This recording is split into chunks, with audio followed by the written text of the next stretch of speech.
Welcome. We're here today with Jim Babka, President of Downsize DC, and he's visiting with us to talk about some of the legislation that has been crafted by Downsize DC and how that legislation can work to make a more healthy government that produces healthy legislation. Welcome, Jim. Thank you very much. And the thing that we're probably best known for at DownsizeDC.org is our Read the Bills Act.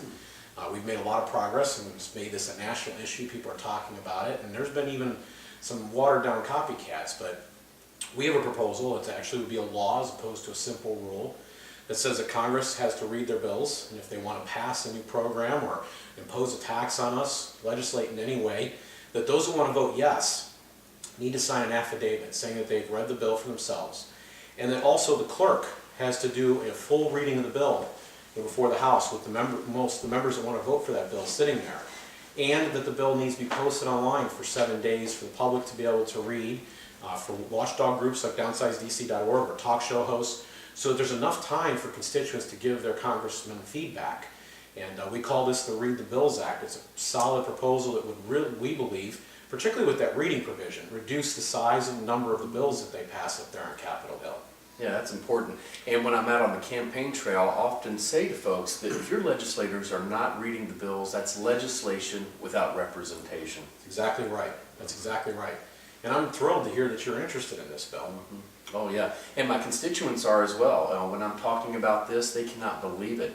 Even the incumbent gave a speech the other night, and he admitted he'd never read the health care bill and has no plan to read it. And this is actually a very common problem, and as this has become an issue here over the last couple of years, and we've been able to bring this to the forefront.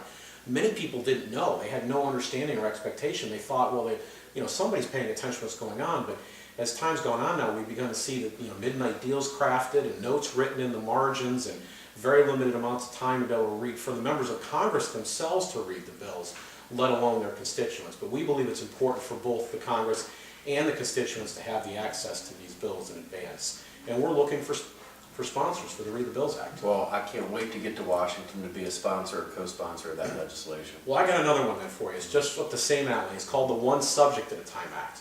Now, this is a proposal that would say that the Congress has to pick a very specific title for the bill that describes what's in the bill. None of these, fancy names that they come up with to kind of to market the bill or make it sound better, like the awesome, happy Patriots of Children Act. Something that really focuses on what's in the bill. And there are standing committees in both the House and the Senate that are very well inscribed in their rules and even in law. And there's expectations that these committees are going to be formed with every Congress.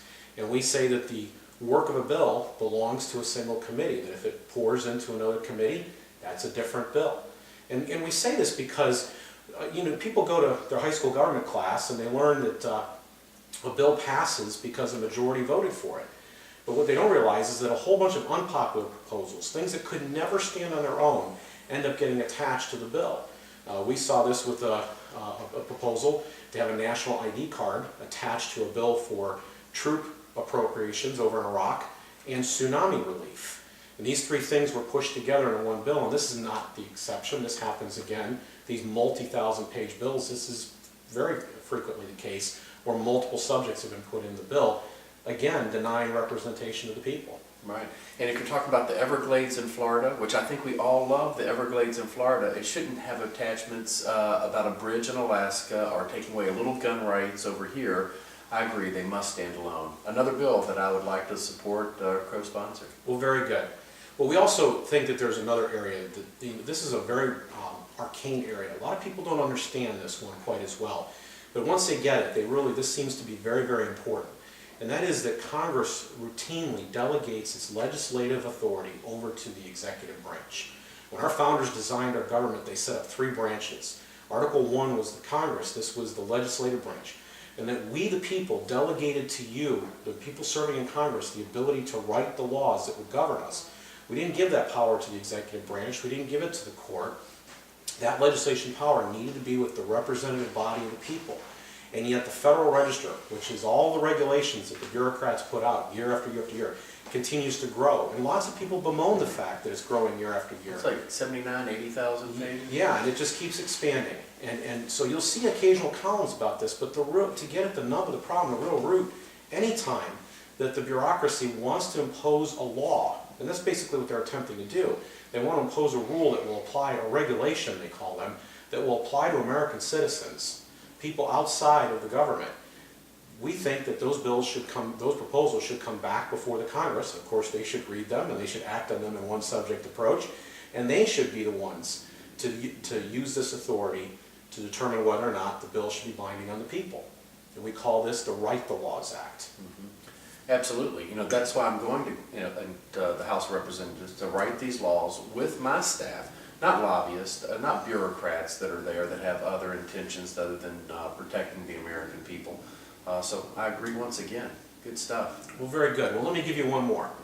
And we call this one the Enumerated Powers Act. Unfortunately, this is a bill that has already been introduced and has co-sponsors. And so we're looking for additional co-sponsors for this. And this one's very simple and easy to understand.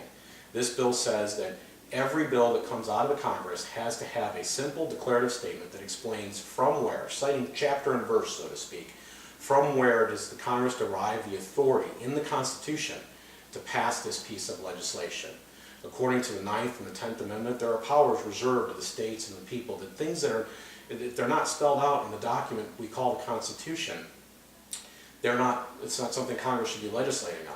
Lots of people have recognized this. Congress seems to be a little bit behind the curve about it, but a lot of people understand this, and they've wondered, why isn't the Constitution more self-enforcing?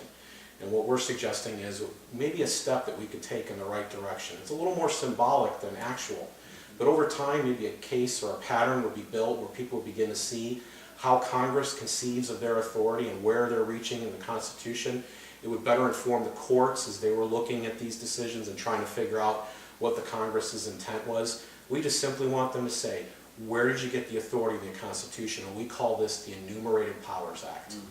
I think most Americans assume if the House of Representatives is working on a bill, it must be constitutional, but that's as far from the truth as possible, isn't it? Yes, in fact, as we watch this current healthcare debate, we've just finished up, we put this on record at downsizedc.org. We were able to get, thanks to organizations like CNS News or Judge Andrew Napolitano and others, specific responses from members of Congress to where they believe they got their constitutional authority.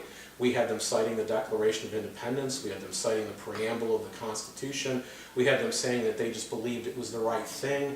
Or we had them, in the case of Nancy Pelosi, saying, are you serious? Like, why would you even ask this question?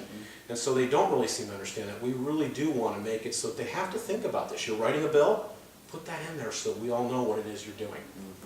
Well, Jim, I'm excited about getting to Washington and working with you guys. I like the name of your organization, Downsize DC. I'm all about making the federal government back into its appropriate place and push that responsibility back to the states, local communities, churches, to take care of the folks and find out solutions to problems that are more meaningful in our lives.